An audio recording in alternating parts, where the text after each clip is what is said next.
SPN news आवाज नाशिकचा। मित्रांनो सप्रेम नमस्कार। SPN न्यूजमध्ये आपले स्वागत आहे। सातपूरला भीषण अपघातात एक जण ठार तर 3 जण जखमी।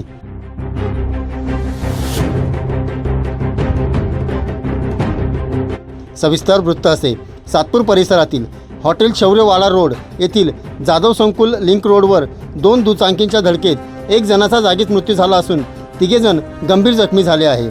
हा अपघात आज दुपारी 4 वाजेच्या सुमारास घडला आहे। मिळालेल्या माहितीनुसार मृत झालेल्या व्यक्तीचे नाव समजू शकले नाही, तरी मृत हा अंबड लिंक रोडवरील एका स्टीलच्या दुकानात व्यवसाय करीत असल्याची प्राथमिक माहिती मिळत आहे।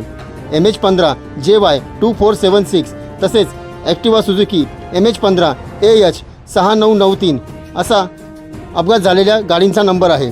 या दोन्हीही दुचाकी भरधाव वेगाच्या दिशेने येत असताना समोरासमोर जोरदार धडक झाल्याने दुचाकीस्वार रस्त्यावर फेकले गेले। यात एकाचा मृत्यू झाला आहे तर 3 जण गंभीर जखमी असून अशोकनगर येथील साईनाथ हॉस्पिटल येथे उपचारासाठी दाखल करण्यात आले आहे। यापूर्वीही ज्या ठिकाणी अपघात घडला त्या ठिकाणचा रोड अत्यंत खराब असल्यामुळे दुचाकी वाहनवाले तसेच चारचाकी वाहनवाले हळू गाड्या घेत होते। मात्र तोच रोड झाल्यामुळे कुठल्याही प्रकारची त्या ठिकाणी स्पीड ब्रेकर उपाययोजना नसल्यामुळे अपघात घडत असल्याचे स्थानिक नागरिकांचे म्हणणे आहे। यावेळी स्थानिक नागरिकांनी अधिक माहिती देत या घटनेबद्दल सांगितले आहे।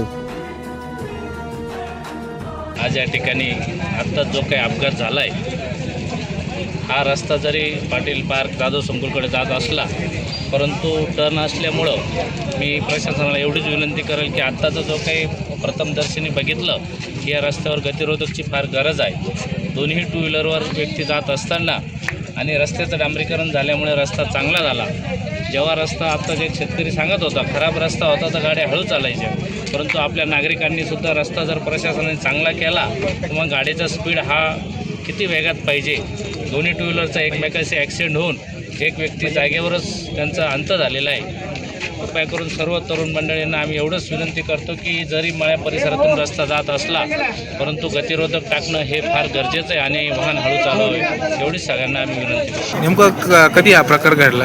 आता अर्ध्या तासापूर्वी हा प्रकार घडला। मी नेमकी टँकर घेऊन इकडून जात असताना आहे ना, त्या टँकर फक्त वळूनच आणला। मी तिकडून येताना 2 गाड्या एकमेकांना ठोकल्यानंतर एकमेकाला एक जण डायरेक्ट गवतात जाऊन पडला तर डायरेक्ट रस्ता घासला गेला। त्याला उचलायला गेलो तर तो अनकॉन्शियस म्हणजे ऑन स्पॉट गेलेला होता। SPN न्यूजसाठी प्रतिनिधी सोहेल खान।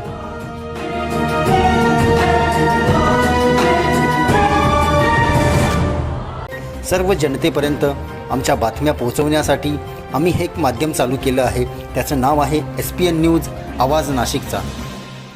आमच्या या चॅनलला आजच सबस्क्राईब करा आणि बेल आयकॉन प्रेस करा। धन्यवाद।